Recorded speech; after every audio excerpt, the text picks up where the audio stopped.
Hello, everybody. How are you guys doing? I hope you guys have had a great weekend. I've just watched the Raw episode for Attack on Titan episode 87, I believe. It's the 12th episode and last episode for season 4, part 2. And wow, guys. I mean, just wow. I mean, before I get into the actual review and what was adapted and stuff, a round of applause for Mappa. They have done a phenomenal job with adapting this manga, especially in the season 4 part 2, and from the animation to the art style to designs of the background is just simply incredible. So let's get into the actual substance of the episode now. So we start off with the adaptation of chapter 123, which was omitted from a previous episode, and people were confused as to where it was going to be, but there was more than likely going to fit into the last episode where it would transition into chapter 130.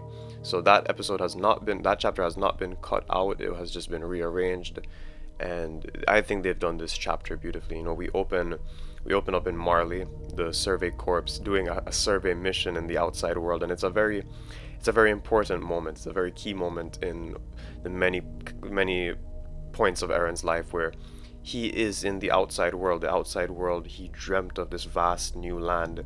However, it's quite different. While everybody's a bit excited and overwhelmed with this exciting expedition, Eren is a bit somber. He's a bit melancholy because he's kind of knowing already from the memories he's inherited from his father, who lived in the mainland.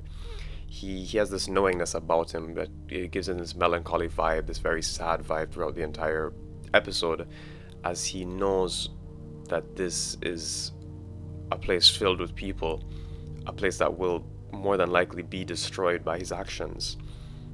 And also, it's an important part where we're introduced to Ramsey, a character, a little refugee boy who was caught pickpocketing. And this scene, I don't know why, in the anime, I feel like they really highlighted the fact that it kind of shows us the Alliance's ideology from way back. The fact that they never really truly believed in solving their problems with violence, because when they caught Ramsey pickpocketing, a lot of the locals wanted to punish him, break his hand, tie him up, and really just violently punish this poor boy to make an example. And it's kind of like a very minute version of the current events we're seeing now with the rumbling the world and setting examples. So I mean, they do put themselves at risk. They are not supposed to get caught or stand out, but they do put themselves at risk just to save the life of this innocent boy. And I feel like that's very similar to the current situation of the Alliance saving, well, not in this case not the boy, but these innocents, while putting themselves in paradise at risk. So I think that's just a good way to look at it. And that's then we kind of transition more so. We have some discussions with the Azuma B2 and stuff like that. There's quite a bit of humor in this episode too. There's the drinking, there's the part with Levi and the clown that was very funny. And there's other stuff. Just seeing Sasha again was great. I forgot to mention that.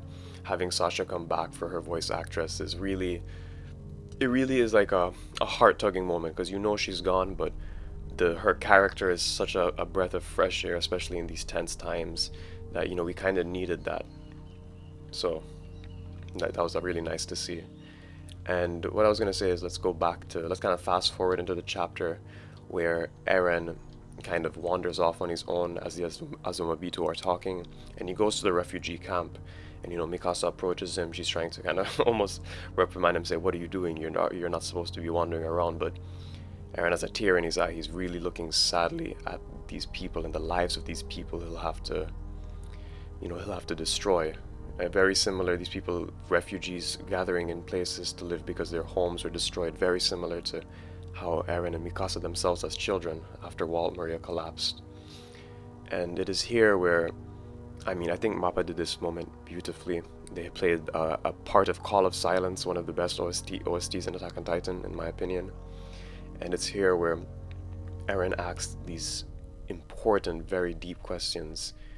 Mikasa, why do you care so much about me? Is it because I saved you when you were a kid, or is it because I'm family? What am I to you? And the look, it was already in the manga, and Mappa animated this very nicely, but the look that Eren gives her when he asks this question is almost like, please, tell me something different that's different from all the futures I've seen.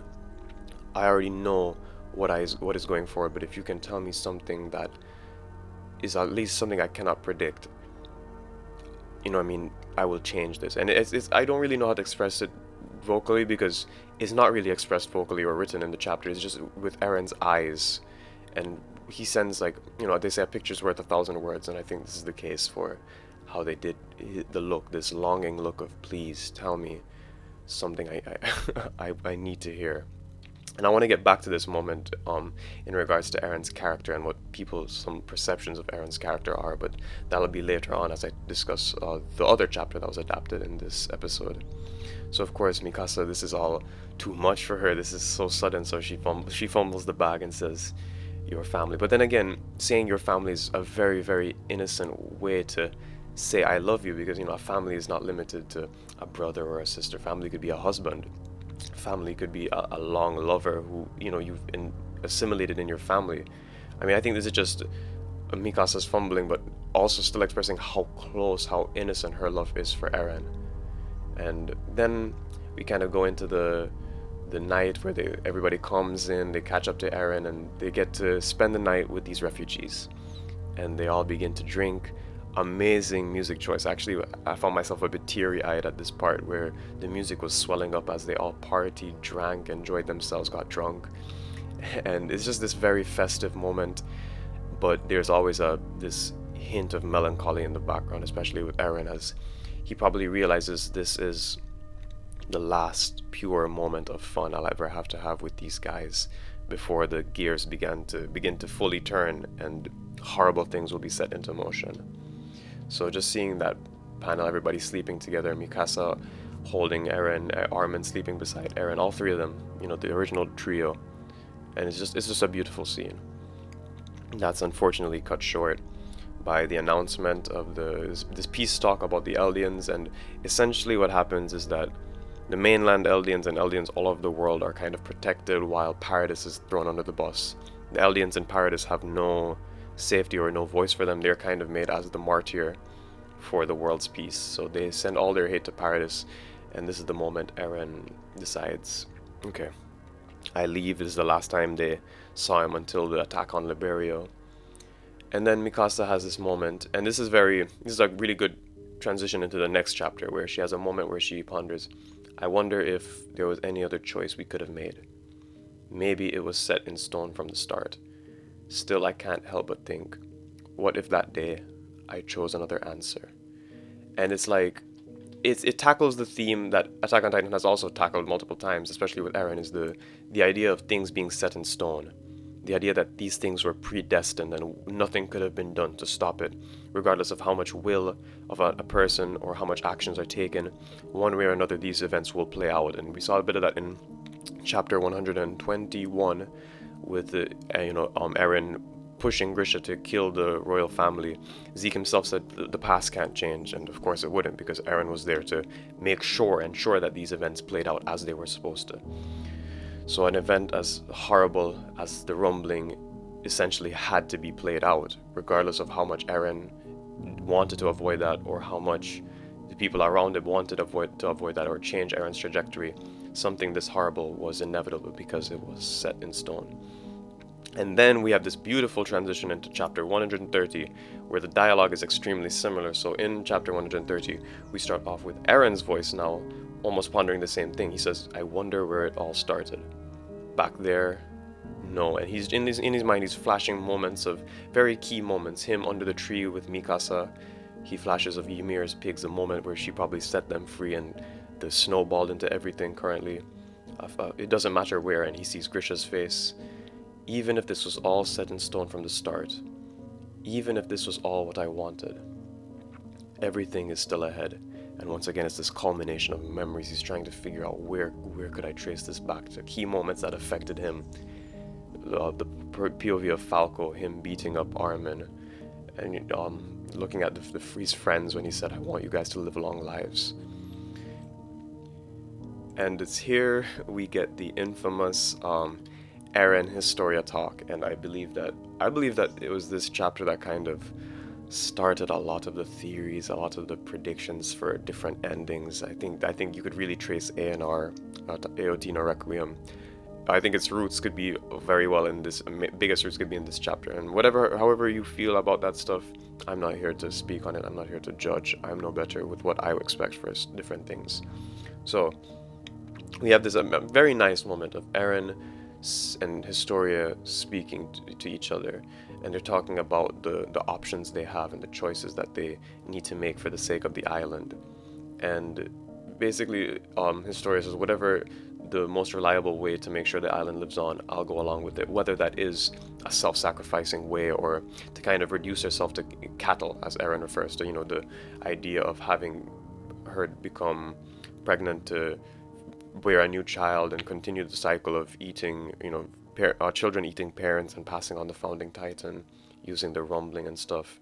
And Historia, of course, in her selfishness, however you want to call it, she volunteers. She says, I'm okay with that. If there's no other way, I'm at least happy you stood up for me. But unfortunately, this goes against Eren's ideology. He cannot sit back and watch Historia basically become cattle for the sake of just prolonging a bit of very tense peace. And he basically announces his plan. He says, I will bring ruin to the world. He mentions that he will destroy everyone, and he refers to them as animals on this earth. And just he basically projects or shows this conviction in the choice he's going to make. And here is a great part where I want to circle back about Eren's character and the perceptions of Eren's character, specifically about the rumbling and how he feels about the rumbling. I feel like a lot of people will use this part of the chapter or episode to say Eren wants the rumbling, Eren wants to do the rumbling.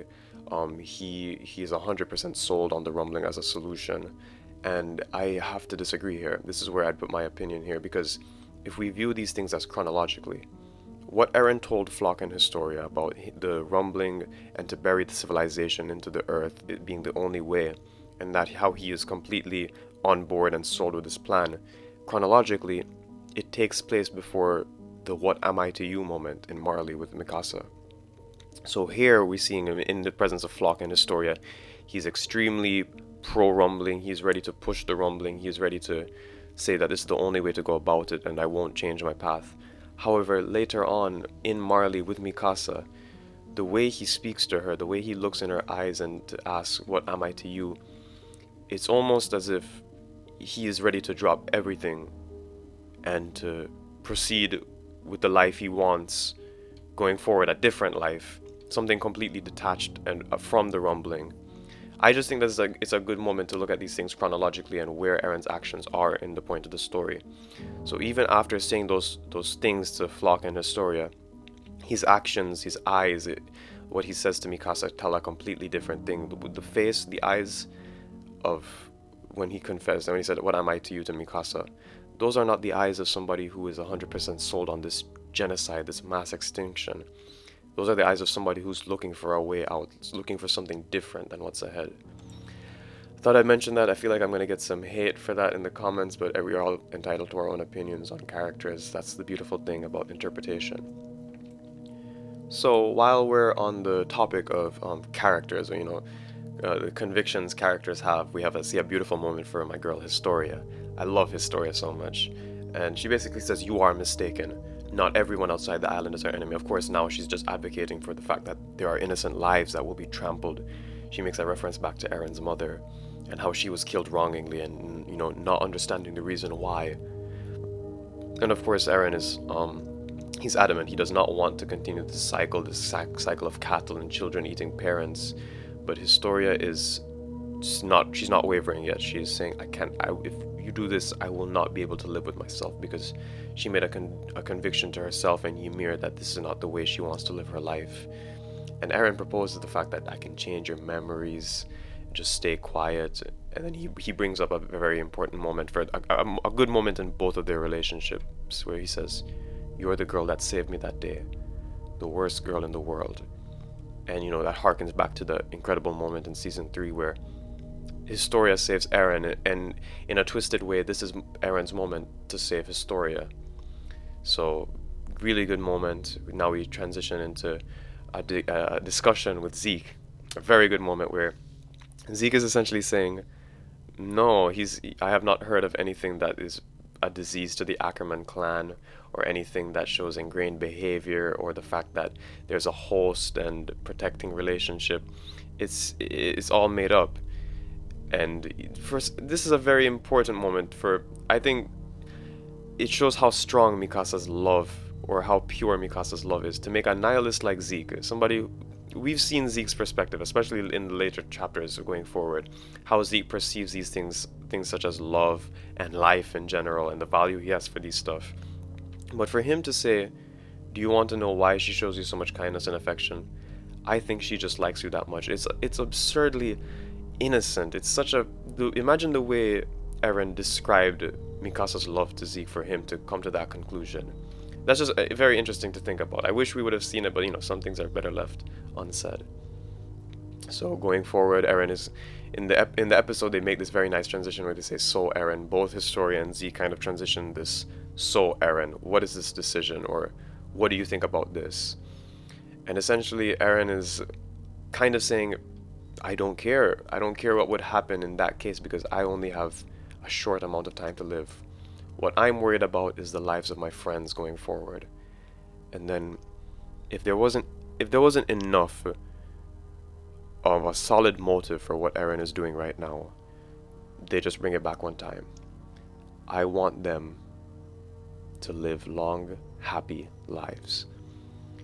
And any debate, whatever you want to say about Attack on Titan or Eren's motives, it's said enough that it boils down to this. I want for them, his comrades, to live long, happy lives. And they show the moment where he was distraught and absolutely destroyed by the death of Sasha, because he failed to protect one of his friends, and that damaged him so much, and even pushed his conviction going forward with this rumbling. And so with that, we go away from the memories into the present time. And the present time is the collection of the global allied fleet at the dawn of humanity. And basically we see the dove, the seagull flying over, a beautiful shot. I think it was better in the manga in terms of how it was composed, but the anime does a very good job with the lighting and things like that. And so the global allied fleet is there, all gathered into one place, and the battle begins. As the rumbling approaches from the horizon, the global allied fleet sends missiles, and they shoot at the Titans, who are swimming at in the episode, a crazy fast pace. It's scary. These things are almost, well, they more than likely are steam powered as they're shooting through the water towards the shore. And the global allied fleet are hitting these, but not enough. The sheer number of colossals is too much.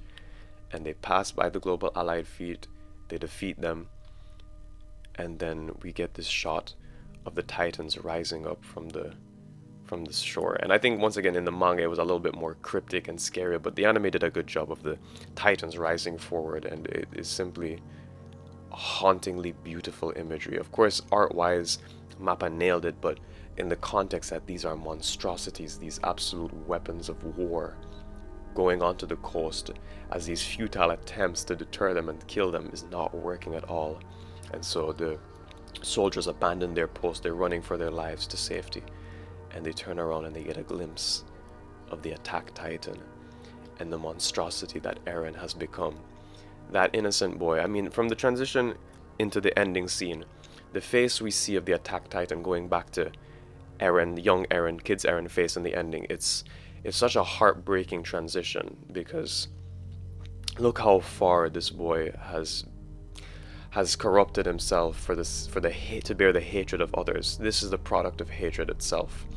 Eren Yeager as the attack Titan.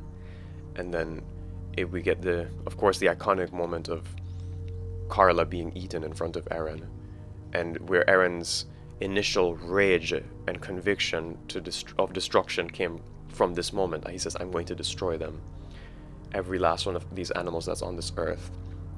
But that moment, Eren's mind was Titans. It was an absurdly innocent world where he was going to avenge his mother from these monstrosities. But what he's doing now, the mass genocide, the innocent lives he has taken, is even a corruption of that dream. So we're seeing a lot of corruption in the end of this chapter, or the end of this episode, where we see Eren, child Eren, to the monstrosity of the Attack Titan, to the dream, the idealized dream of destroying titans and monsters, to Eren himself becoming the monster, destroying innocent lives. And I mean, that's where the episode ends off. Mappa did a beautiful job with the Colossal Titan footstep transitioning into the end card.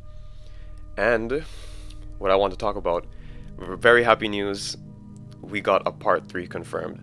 And I am so glad we got a part 3 and not a movie being confirmed, because in my opinion, frankly, the ending needs work. There are things that need to be expanded on for the ending. There are things that need to be explained. There are a lot of misdirects that need to be nipped in the bud for the ending to play out fully. I did like the direction of the ending that it went in. However, there are things that were executed I was not a fan of. And so I think a movie would not have been the ideal thing to work those kinks out, because we'd have a limited time to adapt 9 chapters. With a part 3, we now have the opportunity to probably add different stuff to explain things better without the burden of a time limit. And so going forward, this is very good news if you're a fan of the story of Attack on Titan or the plot of Attack on Titan, rather than kind of animation wise, because I know a movie would have incredible animation. But I mean, this is good news. This has been a very good Sunday, amazing episode and amazing news, guys. Please comment your thoughts. What do you think? Where do you think Attack on Titan is heading story-wise if you're an anime only? And let us know. Thank you guys for watching. I really appreciate it. Have a good week going forward, and remember, keep moving